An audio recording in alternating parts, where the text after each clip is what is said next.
Hello, this is Allison Church. I hope you're having a good day. Um, the other day I was at a Barnes and Noble, and while I was there, I heard this rather deep baritone voice come up behind me and go, "Hello."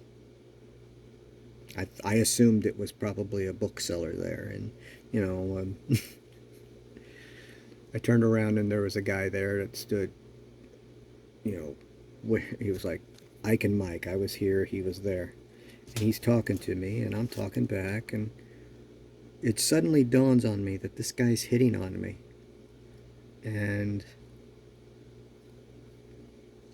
it's like totally blew my mind. But what blew his mind more was the fact that he was talking to someone who wasn't, biologically speaking, compatible. Yeah. So I told him that I was a transgendered woman and that I was in the midst of fully transitioning to female.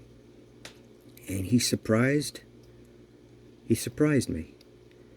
He looked at me and he said, "Cool."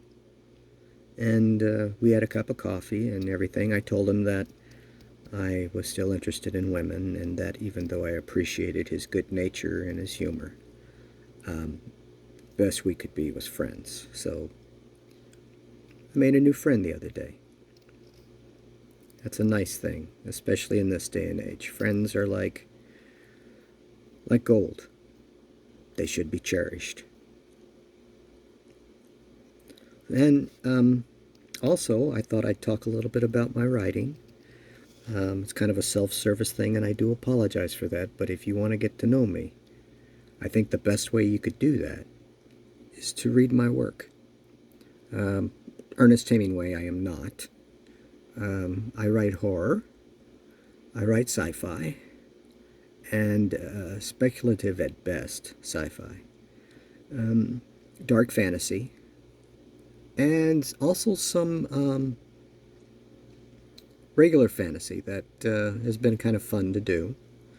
If you want to look me up on Amazon, I do apologize. You're going to have to do it under my dead name because I'm using my dead name as a DBA because I honestly believe that everything that he wrote, and I'm referring to my former self, everything that he wrote deserves his credit because he stayed up late at night. He had those baggy red eyes in the morning that everybody gets when they have that artistic rush. He deserves the glory for those. I do have one novella out as Allison Church. It's called Keeper at the Gates. It's kind of a Lovecraftian, Twilight Zone-esque kind of story that's extremely close to my heart. So look it up. Um, Writing for me has been a blessing.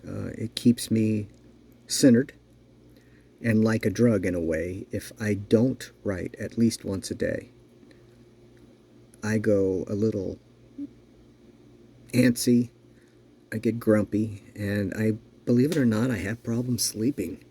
It's it's a very curious thing. I could be working at work, and like every one of us, we look at that clock and we're going, okay, 8 hours and 56 minutes to go. Not that I'm counting.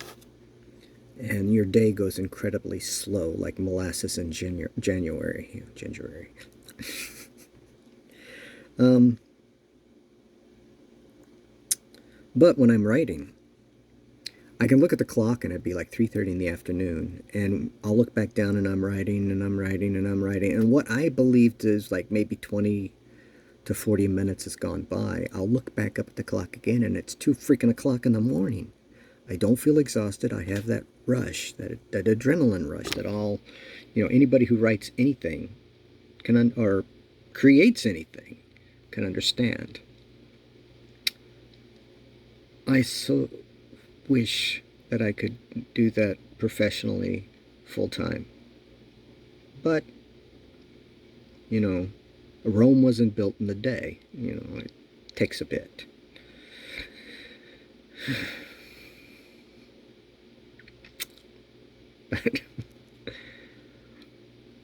um,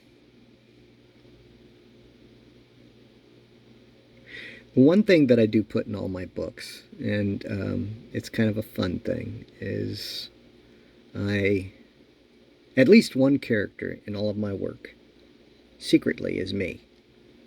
Uh,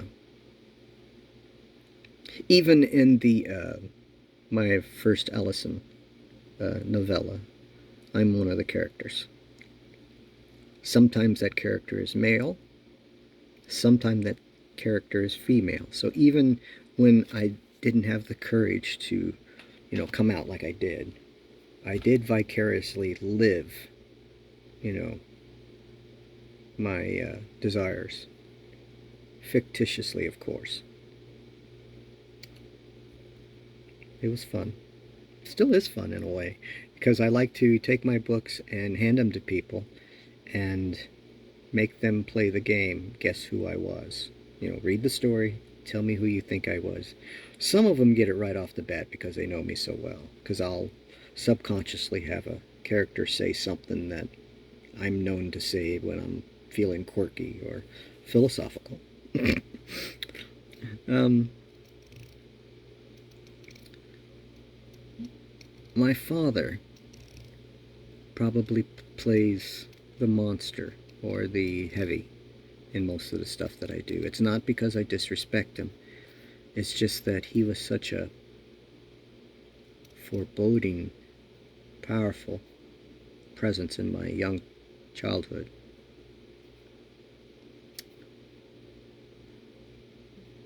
This might sound terrible, but I'm kind of relieved that he has passed.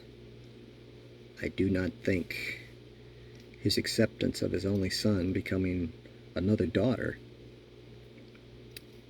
would have pleased him that much. There's that why again, like, you know, why didn't you consider your family? I can also use that as a defense that why can't my family just accept me for who I am?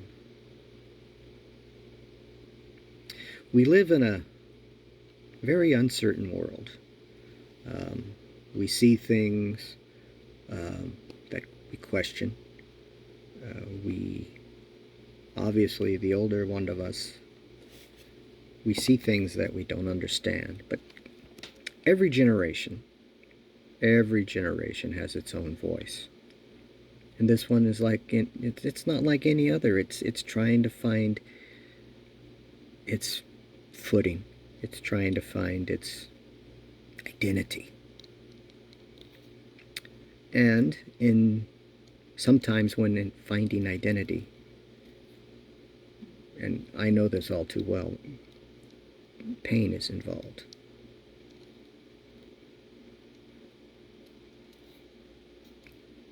There's a lot of reflection going on in this day and age. And why, again, has a lot to do with it. Why is a very powerful, powerful word. I wish I had answers. I don't. But I figure as long as we ask the questions, there's hope.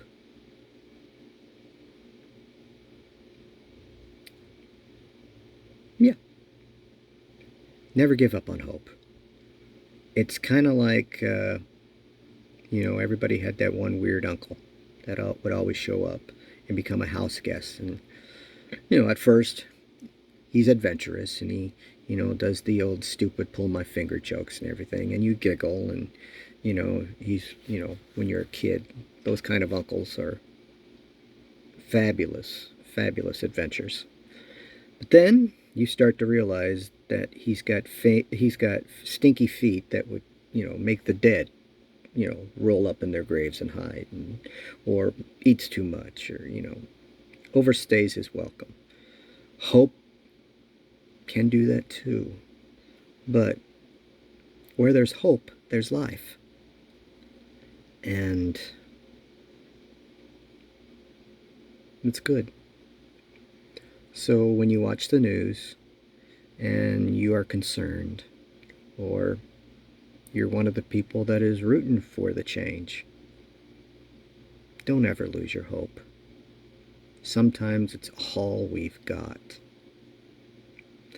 I'm going to let you go because I'm just rambling on. Um, in a couple days, I'll try this again and hopefully become more interesting as I go. And I apologize for the fact that it seems like I'm doing this all on the fly, which I am. I sincerely hope that your holiday season is a good one. And by all means, enjoy. This is Allison Church, giving you my love.